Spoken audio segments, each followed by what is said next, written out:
ज्ञान गंगा गीता दर्शन पूर्व प्रसंग में आप श्रवण कर रहे थे। अंतिम समय में प्राण प्रयाण के समय में जो निश्चल मन से भक्ति युक्त होकर अपनी योग साधना से युक्त होकर अपने प्राणों को दोनों भवों के मध्य में स्थापित कर जो मेरा स्मरण करते हैं वह मुझे ही प्राप्त होते हैं। आज के प्रसंग में आज श्रवण करेंगे अक्षर स्वरूप परम पद की प्रशंसा।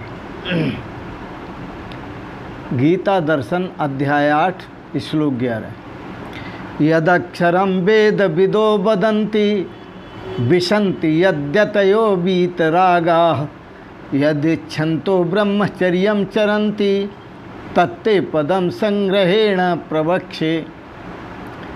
भगवान श्री कृष्ण प्रतिज्ञा करते हैं और कहते हैं वेद विदः, वेदों को जानने वाले विद्वत जन, जो वेदों को जानने वाले विद्वान हैं, जिस सच्चिदानंद घन परमात्मा का यद अक्षरम वदन्ति, जिस सच्चिदानंद घन परमात्मा का परम पद स्वरूप से वर्णन करते हैं। अक्षरम वदन्ति उसे ओम नाम से कहते हैं। सुंदर है ओम। ओ श्वासा अंदर को जावे, मैं से निज का पता बतावे। ओम। ओ श्वासा अंदर को जावे, माँ से निज का पता बतावे। तो ओम का ध्यान करते हैं। उस सच्चिदानंद घन रूप परम पद को ओंकार कहते हैं, ओम कहते हैं।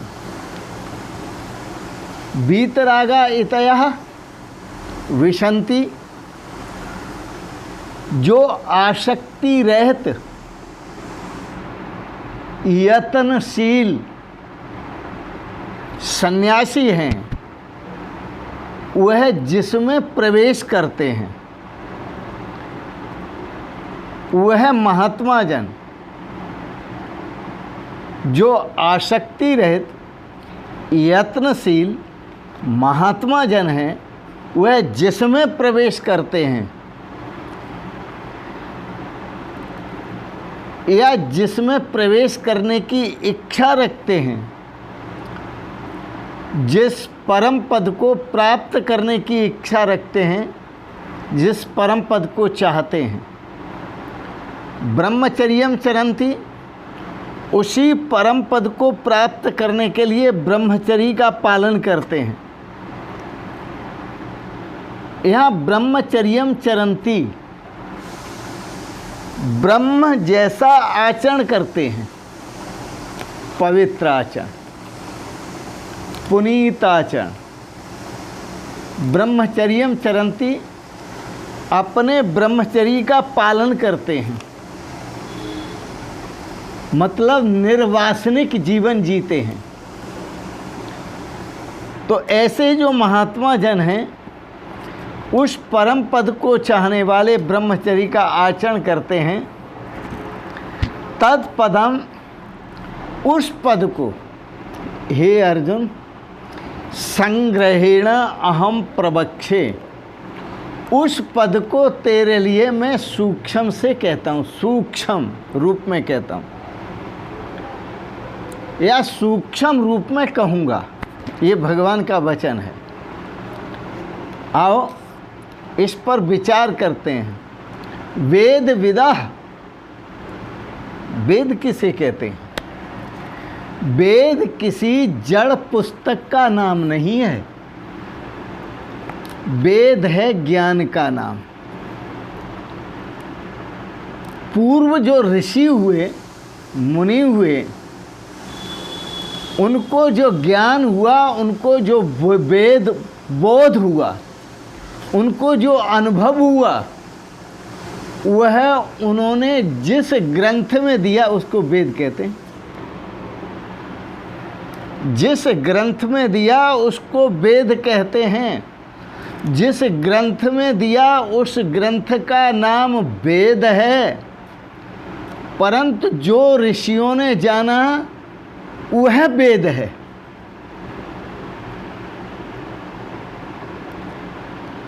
यह ग्रंथों में तो आप ऐसा समझें कि जो उस अनुभूति से गुजरे उनके लिए तो ये ग्रंथ भी वेद हैं। उस ब्राह्मी अनुभूति से गुजरे तो ये वेद भी, ग्रंथ भी वेद हैं। और यदि नहीं गुजरे उस अनुभूति से, जिस अनुभूति से ऋषि गुजरे हैं, मुनि गुजरे हैं, यदि वह अनुभूति प्राप्त नहीं है और वेद पढ़ते हैं तो काला अक्षर भैंस बराबर। यह कड़वा शब्द है। कल के प्रसंग में दो बातें आपको कह रहा था मैं। वेद में ऋषियों के विचार हैं, जो उनके अंतर्भाव थे उनको भी लिखने का प्रयास है, पर भाव कभी लिखा नहीं जा सकता। विचार कहा जा सकता है, विचार में तर्क और वितर्क होता है। विचार में बातें बहुत होती हैं लेकिन निर्णय कुछ नहीं होता। भाव में निर्णय होता है और निर्णय में स्थिति होती है। मैं आपको एक उदाहरण दूँ, बड़ा सुंदर, बहुत प्राचीन उदाहरण है। 2 ग्राम की बधूटी महिलाएं, माताएं गांव से बाहर कुएं से जल भरकर घड़ा सिर पर रखकर दोनों ही जा रही हैं। अपना अपना घड़ा सिर पर रखा है। अपने घर की, परिवार की, बाल गोपालों की, सबकी बातें करती हुए जा रही हैं। घड़े पर भी उनके हाथ नहीं है, लेकिन घड़ा गिरता नहीं है। विचारों से तो वह बातें करती हुई जा रही हैं, लेकिन अपने भावों से घड़े को साधे हुए हैं। तो विचारें दुनिया की। देखिए, एक बार कहा था कबीरदास जी से, कबीरदास जी, आप अपने को भगवान कहलाते हो, सब भगवान कहते हैं, और आप गजी बुनने में लगे रहते हो, घर के सारे कार्य करते हो। और जब घर के सारे कार्य करते हो, गजी बुनते हो, तो फिर आप ध्यान कब करते हो ये बताओ। गोस्वामी तुलसीदास जी ने ऐसे ही नहीं कह दिया कि काम करते रहो, नाम जपते रहो, ध्यान धरते रहो, पाप की वासनाओं से बचते रहो। कबीरदास जी ने कहा, मैं आपको उदाहरण देता हूँ। तो यह कबीरदास जी ने उदाहरण दिया कि वो देखो 2 नारी जा रही हैं और आपस में बातें करती हुई जा रही हैं। नागर का मन गागर में, लेकिन उनका जो भाव है वो गागर में है, और बातें वो बहुत सारी करती जा रही हैं, संसार की करती जा रही हैं, पर गागर गिरती नहीं है। यदि गागर में ध्यान न हो, गागर का स्मरण न हो, तो हाथ गागर से हटा नहीं सकती। और यदि हाथ हटा हुआ है तो विचारों से बातें हो रही हैं और भावों से गागर टिकी हुई है। यही है काम करते रहो, नाम जपते रहो। संसार के सारे कार्यों को करो, संसार के सारे कार्यों को करो, परंतु आप अपने भावों को भगवान में रखो। भावो विद्यते देवः। भगवान का जो भाव है, भगवान का जो वास है वो भावों में है। बाजार में भी आप जाएंगे तो कोई भी सौदा बिना भाव के नहीं मिलेगी, हर सौदा भाव से मिलेगी। तो फिर भगवान बिना भाव के कैसे मिलेंगे? विचारम परमम ज्ञानम, ये ठीक है कहा है कि विचार परम ज्ञान है, क्योंकि संसार में जीना है तो विचार करके जीना है। क्योंकि ये जो जगत बना है वो विचार से ही बना है, मन से बना है। विचार करके देखो प्यारे, जगत बना है मन से। विचार करके देखो प्यारे, जगत बना है मन से। यह संसार सुपन में रचता तुरियापन चेतन से। यह संसार सुपन में रचता तुरियापन चेतन से। और ऊंच नीच यौन इनको भोगे, ऊंच नीच यौन इनको भोगे, पाप पुण्य कर मन से। विचार करके देखो प्यारे, जगत बना है मन से। विचार करके देखो प्यारे, जगत बना है मन से। ये सारा जगत मन से बना हुआ है। जितने दुनिया में कर्म होते हैं वो मन से होते हैं, व्यवहार जो होते हैं मन से होते हैं, आहार जो होते हैं वो मन से होते हैं, और निश्चय किया जाता है वो विचार से किया जाता है। क्या खाना है, क्या नहीं खाना है, क्या करना है, क्या नहीं करना है, कहाँ जाना है, कहाँ नहीं जाना है। तो विचार में सारा जगत रचा हुआ है, विचार से रचा हुआ है, विचार से ही चल रहा है। भावों में कोई जगत नहीं है, क्योंकि विचार जो यात्रा है वो बहिरंग यात्रा है, बाहर की यात्रा है, और भाव की जो यात्रा है वो अंतरंग यात्रा है। भावो विद्यते देवः। जो भाव में जीते हैं वो अंतर्मुख हो जाते हैं। और यही बात पूर्व श्लोक में भगवान ने कहा, भ्रवोर मध्य प्राणमावेश सम्यक। दोनों भ्रकुटियों के मध्य में अपने प्राणों की स्थापना करो, और प्राणों की स्थापना करके ध्यान करो। सो श्वासा अंदर को जावे, हमसे निज का पता बतावे। सो कह कर के श्वास परमात्मा का पता बताती है, और हम कह कर के श्वास हमारे स्वरूप का पता बताती है, और दोनों में एकता करती है श्वास। सो हम, वह परमात्मा मैं ही हूँ, वह ब्रह्म मैं ही हूँ। सर्वम खल्वदम ब्रह्म, यह सब कुछ ब्रह्म ही ब्रह्म है।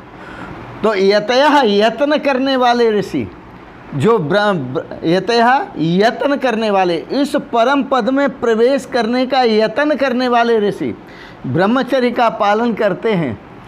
वीतरागाः, आसक्ति से रहित होते हैं, और उस पद में प्रवेश करते हैं, जिस पद को अक्षर पद कहते हैं, जिस पद को अविनाशी पद कहते हैं, जिस पद को अव्यय पद कहते हैं, जिस पद को अद्वितीय पद कहते हैं, जिस पद को ब्रह्म पद कहते हैं। ब्रह्मचर्येण नित्यम। तो ब्रह्मचर्य का सदा पालन करते हैं वो ऋषि मुनि। बड़ा सुंदर है। ब्रह्मचर्य की बिन रक्षा के रोगी नर कहलाता। ब्रह्मचर्य की बिन रक्षा के रोगी नर कहलाता। जिंदा उसे कहो मत वीरो, जीते जी मर जाता। अरे मरते हैं, बहुत मरते हैं, जीते जी मरते हैं। आपको लगता है कि ये जीवित हैं, ये कई बार मर चुके हैं, कितनी जगह मर चुके हैं, कितनी बार मर चुके हैं। ब्रह्मचर्य की बिन रक्षा के रोगी नर कहलाता। जिंदा उसे कहो मत वीरो, जीते जी मर जाता। बिंदु बिंदु में छुपा हुआ है, बिंदु बिंदु में छुपा हुआ है मानव का आकार सुनो। वीर्यपात से कांति नाश हो, अपना ही संहार सुनो। व्यक्ति विषयासक्त होता है, वह अपनी कांति ही नष्ट करता है, अपने शौर्य को नष्ट करता है, अपने वीर्य को नष्ट करता है, अपने तेज को नष्ट करता है, अपने अंतर भावों को नष्ट करता है, विचारों में बह जाता है। और यतो नष्ट ततो नष्ट, नष्ट भ्रष्ट ये तत्तत्व, वो इधर से भी नष्ट हो जाता है, उधर से भी नष्ट हो जाता है, वो सब तरफ से नष्ट हो जाता है। इसलिए भगवान श्री कृष्ण ने कहा, मैं संक्षेप से कहता हूँ, यदक्षरम वेद विदो वदन्ति विशन्ति यद्यतयो वीतरागाः यदिच्छन्तु ब्रह्मचर्यं चरन्ति तत्ते पदम संग्रहेण प्रवक्षे।